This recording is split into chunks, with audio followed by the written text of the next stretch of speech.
तुम्ही उद्या काय करणार? चटकन अब्दुलजी म्हणाले, कलाम साहेब म्हणाले, उद्या मी पुन्हा माझ्या नेहमीच्या कॉलेजमध्ये माझ्या आवडीच्या विद्यार्थ्यांपुढे शिकवायला जाणार. मला असं वाटतं की जेव्हा एक शिक्षक हा राष्ट्रपती होतो तेव्हा त्या पदाचं मोठेपण असतं, त्याहीपेक्षा एक राष्ट्रपती पुन्हा शिक्षक होतो त्यामुळे ते पद मोठं होतं आणि त्या पदावर आपण विराजमान झालो. म्हणून आज या ठिकाणी माझ्या समोर जे गुरुजन बसले त्यामध्ये प्राचार्य आहेत, आचार्य आहेत, हे शिक्षकांचं संमेलन आहे. नकल तुम्ही खूप चांगले योग घडवून आणलेले आहात. त्यामध्ये माझी विद्यार्थ्यांचं आणि विद्यार्थिनींचं संमेलन निर्माण झालंय. काही जुन्या विद्यार्थिनी या ठिकाणी भेटल्या आणि मला असं वाटतं आज जे लग्न झालेले आणि त्यांना मुलं झाले अशी सुद्धा मुलं जुन्या आठवणीमध्ये गेली. कदाचित कुठेतरी कुणाला तरी आवडलेली ती आज दुसऱ्या नावाने या ठिकाणी उपस्थित असेल. त्यावेळेचं हसणं, त्यावेळेचं बोलणं, हरवलेल्या प्रेम कहाण्या, लपलेली फुलपाखरं या निमित्ताने जागी होतात.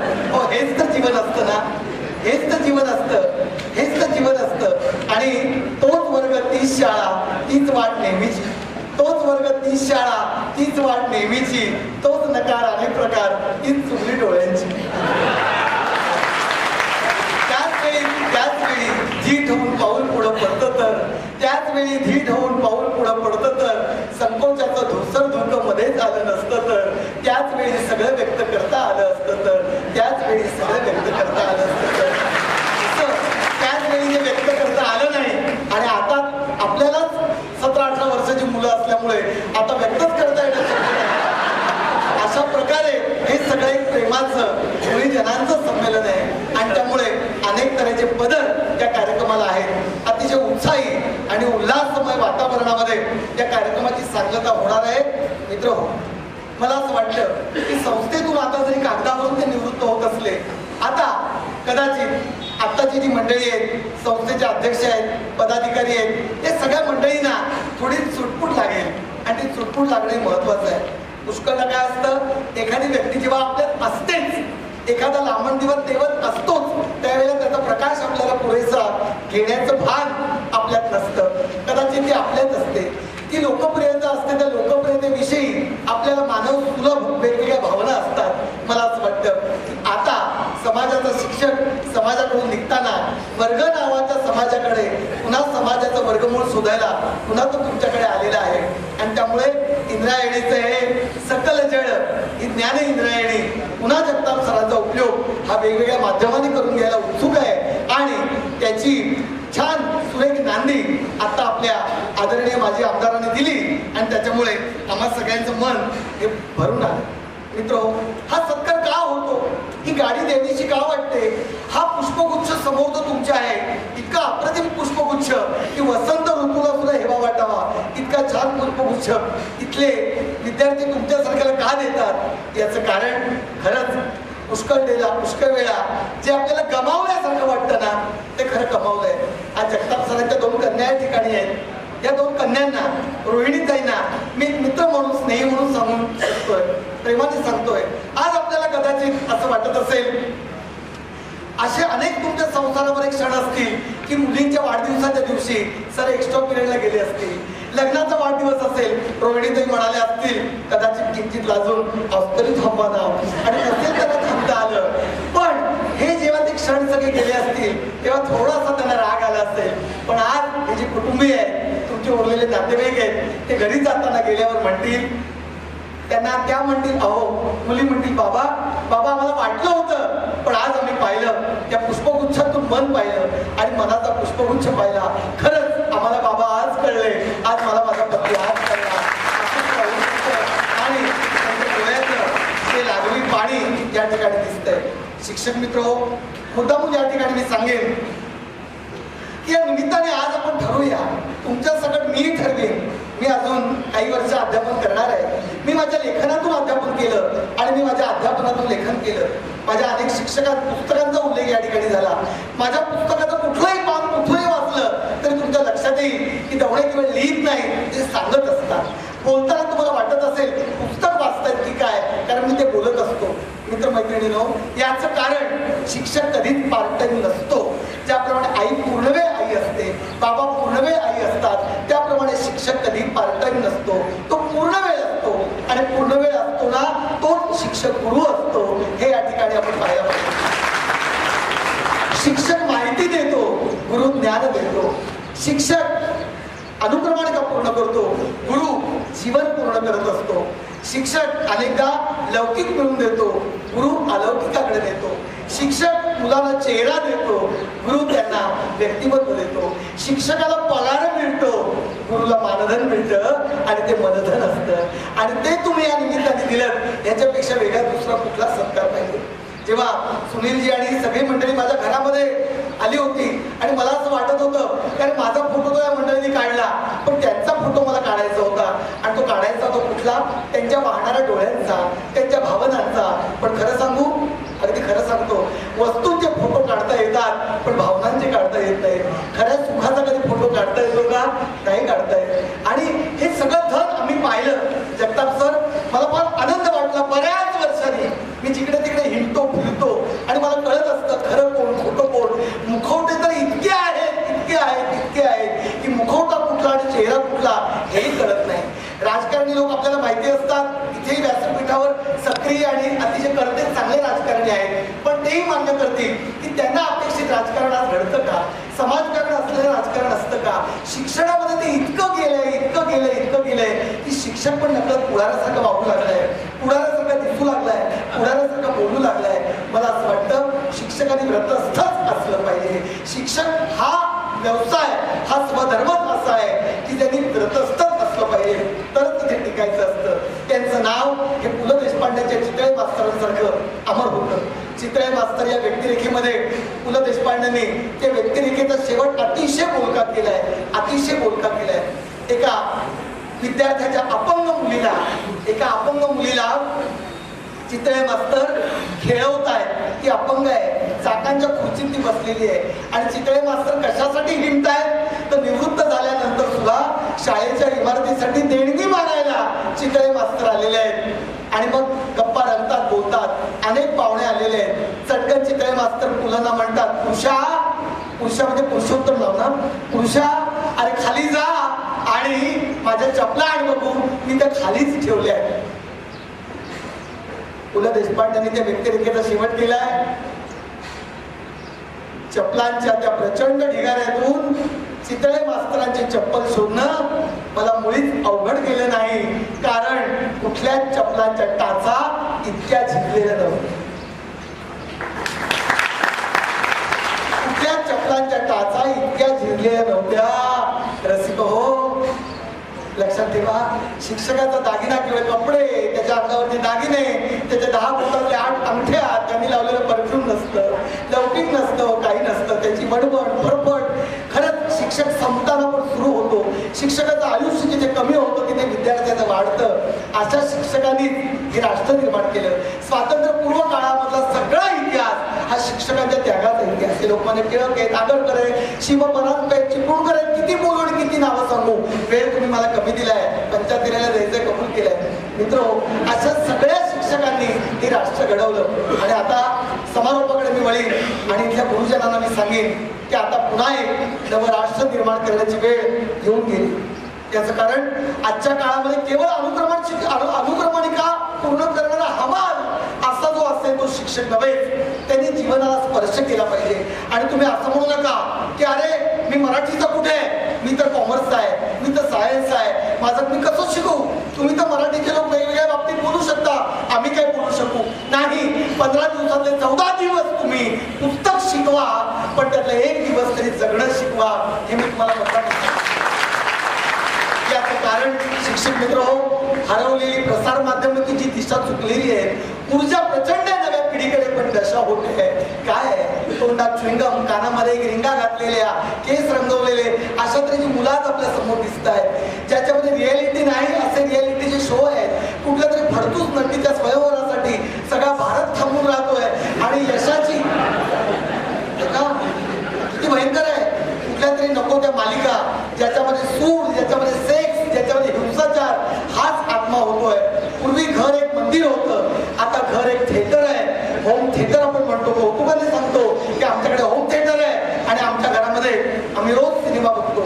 संध्याकाळच्या वेळेला शुभंकरोती हरवली, निरांजनीसाठी वाद आणि काडेपेटी सापडत नाही. तर त्या संध्याकाळी चिअर्सचे आवाज यायला लागतात. आजी आजोबा नातवंड मिळून त्या घराची राख रांगोळी होताना आपण पाहतोय आणि अडवणारे कोणी नाहीये. राज्यकर्त्यांना वेळ नाहीये. चित्रपट नटखंडानं मनोरंजन करायचंय.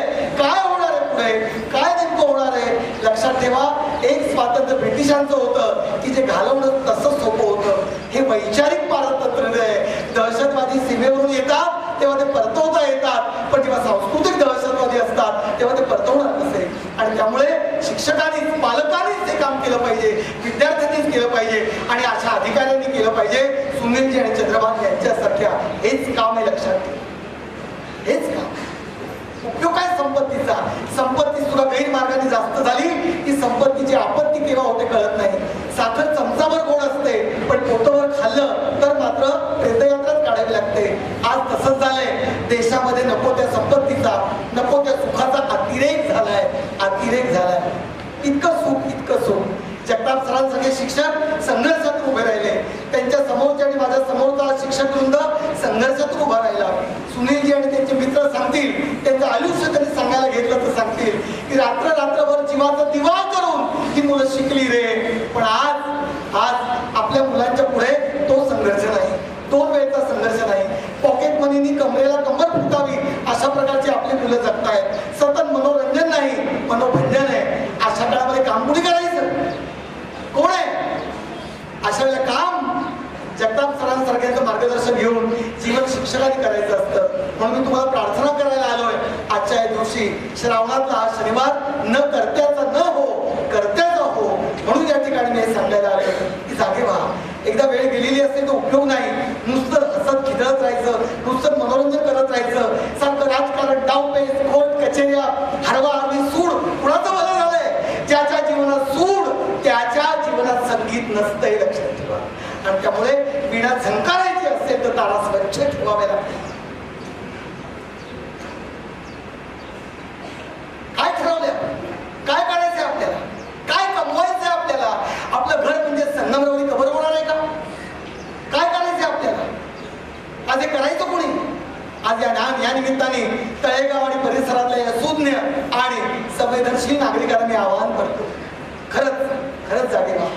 स्वामी विवेकानंदांच्या मनामधला युवक आहे. हा युवक कुठल्याही पक्षाचा नव्हता. तो मनापासून राष्ट्रावर प्रेम करणारा होता.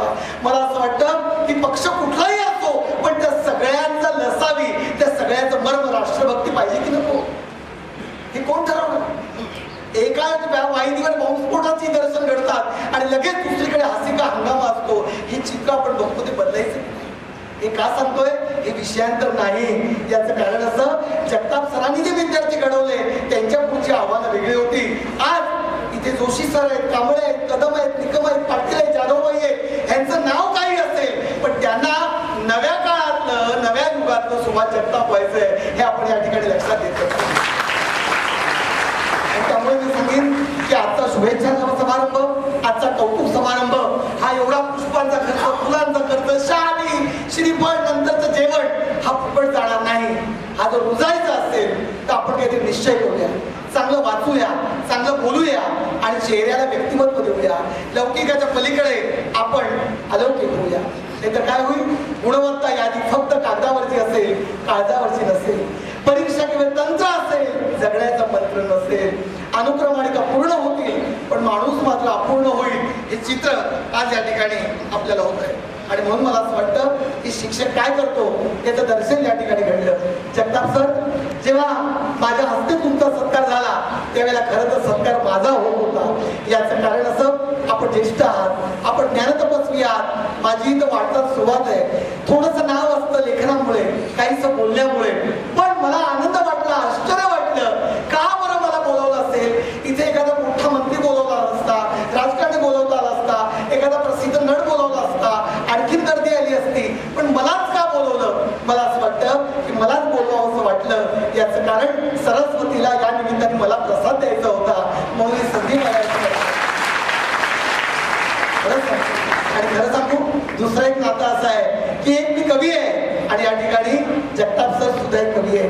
कुठले कवी आहेत? मी कदाचित कागदावरचा कवी असेल, पण जगताप सर विद्यार्थ्यांच्या मनात कर्तृत्वाची कविता लिहिणारे कवी आहेत. आणि त्यामुळे अशा कागदात न मावणाऱ्या कवी कवीला या ठिकाणी बोलावलं आणि दुसऱ्या कवीचा सन्मान या ठिकाणी केला.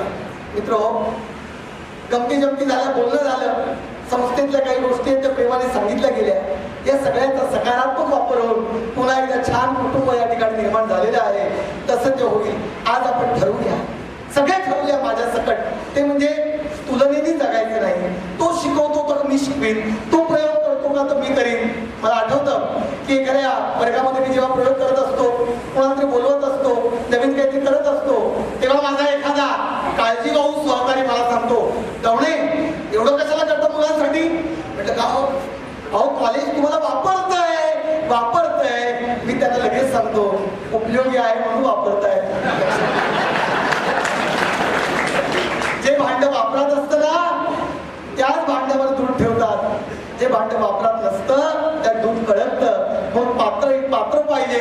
यासाठीच मला असं वाटतं प्रत्येक शिक्षकाने इथे आज ठरवा, पालक आले त्यांनी ठरवा. आई वडील झालो पण पालक झालो का? निसर्गाने आई वडील झालो पण जीवन सत्व वाचनाचं, ललित कलांचं, किल्ले दाखवण्याचं, करुणाकर सात्विक माणसं दाखवण्याचं ते दिलं का? नाही. हे तर होईल काय? कार्यक्रम संपेल, चांगला झाला वाईट झाला याची चर्चा होईल, नंतरचं जेवण चविष्ट होतं याची चर्चा होईल आणि उद्या त्या जेवणाचं जसं होईल तसंच कार्यक्रमाचं आठवणीचं होईल. मला असं वाटतं जीवनाचं सत्व जर रक्तामध्ये उतरायचं असेल तर आज आपण सगळेजण निश्चय करूया की जर जगताप सरांना शुभेच्छा द्यायच्या असतील तर त्यांच्या मनामधला जो विद्यार्थी की जो देशभर आणि जगभर पसरला पाहिजे. भारत मातेला या मुलाला मी जन्म दिला असं वाटावं, बरं वाटावं, अशा तऱ्हेचा जो राष्ट्रपुरुष त्यांना घडवायचा आहे ते घडवण्याचं कार्य तो दीपोत्सव सुरू राहील. आपल्या सगळ्यांना कविश्रेष्ठ कुसुमाग्रज यांची कणा ही कविता नक्कीच माहिती आहे, सगळ्यांना माहिती आहे, पण ती या ठिकाणी मला सगळी नाही पण थोडीशी सांगावीशी वाटते. याचं कारण असं की आज शिक्षक काय करू शकतो याचं ते उदाहरण आहे.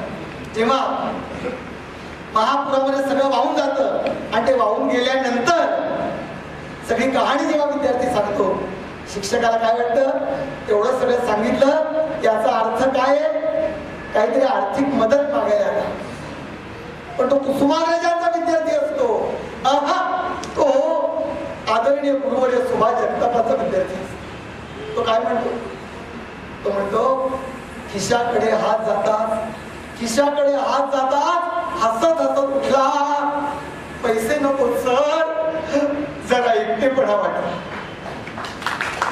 काय म्हणतो? सर मला पैसे नको, तो पैसे तर पुष्कळ देतात. आणि आदरणीय आमदार साहेबांना इथल्या सगळ्या राजकीय मंडळींना मी सांगू इच्छितो, राजकारण्यांनी तुम्ही सांगा निरोप, तुमचे जे मोठमोठे मंत्री तंत्री सगळे ओळखी तर माझा निरोप द्या, नावाने द्या. नव्या पिढीला आपण इतकं सारखं फुकट देतोय, चपला फुकट, दप्तर फुकट, हॅट फुकट, कपड्या फुकट, सगळं इतकं फुकट देतोय, पण त्यांना कळतच नाही की काही गोष्टी फुकट मिळत नाही आणि त्याचं नाव जीवन असतं. तेव्हा तरी कळलं पाहिजे. सारखं दिल्यामुळे गोरगरीब त्याला तुम्ही एखाद्या वाचनासाठी जगण्यासाठी काही मदत करणं वेगळं, परंतु ज्याला पुष्कळ मिळत आहे, ज्या झाडाला 2 तांबे पाणी पाहिजे तिथे 200 तांबे पाणी आहे आणि ती मुलं पुसतायत, हे घडतंय. परंतु कष्टाचे आणि संघर्षाचे जेव्हा संस्कार होतात त्यावेळेला काय होतं? तेव्हा कणा तयार होतो, स्वाभिमान तयार होतो, अस्मिता तयार होते. आणि मग तो मुलगा काय म्हणतो? पैसा नको सर, जरा एकटेपणा वाटला. आणि शेवटच्या 2 ओळी काय? मोडून पडला संसार, मोडून पडला संसार पण मोडला नाही कणा, मोडून पडला संसार पण मोडला नाही कणा. जगताप सर पाठीवरती हात ठेवून नुसतं लढ म्हणा, नुसतं लढ. तुम्ही आम्हाला आणि आमच्या विद्यार्थ्यांना हेच आशीर्वाद द्या की नुसतं लढ म्हणा. आपण भगवद्गीतेचे उपासक आहात. श्रीकृष्णाने कैव्य आलेल्या आणि गलितगात्र झालेल्या अर्जुनाला म्हटलं युद्धच अर्थ काय होता? त्याला काही नरसंहार नको होता, तर अधर्म संपवायचा होता. आणि म्हणून ते युद्ध आहे. आज वेगळ्या तऱ्हेने कुरुक्षेत्रावर युद्ध चालूच आहे आणि त्यासाठी पुन्हा एकदा अर्जुनाला अर्जुन पण देण्यासाठी कृष्णासारख्या शिक्षकाची गरज आहे. आणि या संमेलनातून, या शुभेच्छा समारंभातून हे नक्की पूर्ण होईल याची मला खात्री आहे. सरांनी अनेक प्रकारे आपण काय करणार पुढे काम ते गमती सांगितलं. मी काही त्यांना काम देणार नाही, पण मी त्यांना विनंती करीन आणि तुम्ही टाळ्यांचा गजर तेव्हा करा.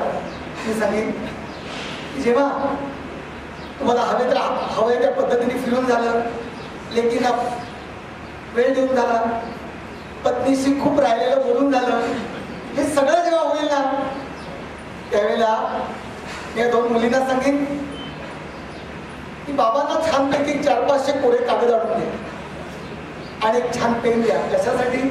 ते जी पुस्तकं लिहितात त्यासाठी नव्हे, त्याने आत्मकथन लिहा. का लिहावं? शिक्षकाचं आत्मकथन हे संघर्ष करणाऱ्या पिढीचं कथन असतं, हे लक्षात घ्या. आणि त्या आत्मकथनाला नाव काय द्यावं ते पण मी सुचवतोय, आणि ते नाव मी सुचवतोय इंद्रायणीतील सुभाष गाथा. हे त्या आत्मकथनाला त्यामध्ये तुम्ही जीवन संघर्ष द्या, आवडलेले विद्यार्थी द्या, काही वेळेला त्यांचा राग आला अशा विद्यार्थ्यांबद्दल द्या, ज्या विद्यार्थ्यांनी स्ट्रगल संघर्ष केला त्याबद्दल द्या, घरामध्ये या पेशावरून कधी वाद झाले असतील तेही लिहा, लोकांना उजळण्यासाठी जरासं काळोखाई आवडतो हे सगळं लिहा. सगळं गुढी आणि गोडगोड नको, जरासं झणझणीत पण असू द्या. आणि मग बघा अशा पुस्तकाच्या प्रकाशनाला मी नक्की, आणि पहिल्या रांगेत बसून पहाटे 6ला निघून 9 पासून 3 वाजेपर्यंत नक्की मी तो प्रकाशन समारंभ आता मी खरंच थांबेन. खूप मला आनंद झाला आणि मला वाटलं नव्हतं की जरा अशा कंटाळलेल्या आणि त्यात खरंच संताप मिसळलेल्या, थोडा राग मिसळलेल्या मला इतकं दीर्घ बोलता येईल की नाही. पण तुम्ही इतकं छान ऐकलं. कोणतरी म्हटलं की भूक लागल्यामुळे पोटावर हात, पण काही जणांनी पोटावरचे हात काढून मनावर हात ठेवून शपथ घेतली आणि छानपैकी ऐकलं. नंतर भेटणार आहोत, छान बोलणार आहोत, चांगलं वाचण्याचं ऐकण्याचं ठरवणार आहोत, आणि म्हणून पुन्हा आपण भेटणार आहोत. संयोजन समितीचे आपण आभार एवढ्यासाठी मानू, त्यांनी 2.5-3 महिने विविध पद्धतीने कुंपण करून त्यांच्या घामाचं गुलाब पाणी आज झालंय. एक कार्यक्रम यशस्वी झालाय आणि खरंच काट्याची फुलं झालेत आणि फुलातून अत्तर पाझरलंय. हे अत्तर कधीच सरणार नाही. आणि म्हणून समारोप करताना मी म्हणेन, मैफल सगळी जमून येते, समयवरती दाद येते, कैवल्याच्या शिखराची गवयाला साथ येते. अशाच वेळी पंख फुटून उडून जाण्यात मजा आहे. कुणीतरी वाट पाहते प्राणातून, म्हणून तर जाण्यात मजा आहे. कुणीतरी ऐकत असतं हृदयातून, म्हणून तर गाण्यात मजा आहे. नमस्कार.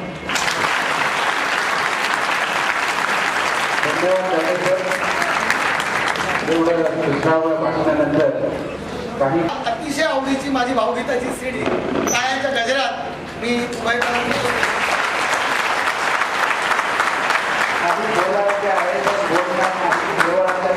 भक्ती जोडणार नाही. कार्यक्रमाला उशीर होते तरी सरांची मला एक आठवण या ठिकाणी सांगितल्याशिवाय राहत नाही. 10 दिवस सहलीला आले होते आणि मुलीच्या जन्माच्या वेळी ते घरी नव्हते. दोन्ही सरांना पुन्हा एकदा धन्यवाद देतो. त्यांनी आम्हाला काही गतस्मृती जागवल्या. आज आमची भावना अशीच झाली आहे ना, जी भर के देखा कुछ बात की बड़ी आरज़ू थी मुलाकात. यानंतर आज महाविद्यालय माजी विद्यार्थी संघटना प्राध्यापक सुभाष जगताप गौरव सोहळा समिती विद्यार्थी विद्यापीठ संस्था यांच्या संयुक्त विद्यमाने हा जो गौरव सोहळा कार्यक्रम आयोजित केला, त्या कार्यक्रमानिमित्त उपस्थित राहिलेल्या सर्वचे मी थोडक्यात आभार मानतो. कार्यक्रमाची मंगलमय सुरुवात झाली आणि त्यांच्या सुंदर शब्दांनी मानपत्राचं वाचन केलं. ते आपल्या कॉलेज ढोरे या स्पीकरची छान व्यवस्था करणारे, अरेंजमेंट करणारे श्याम मोहिते ज्यांनी आपल्या सुंदर कलाकृतींनी हे फुलाचं डेकोरेशन ह्या कार्यक्रमासाठी करून दिलं, ते कदम बंधू तसेच या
मिळाले ते आशीर्वाद म्हणून चालतोय मला. आज या कार्यक्रमामुळे आम्ही मी म्हणून तिथून 2ला इकडे आलो.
सरपंच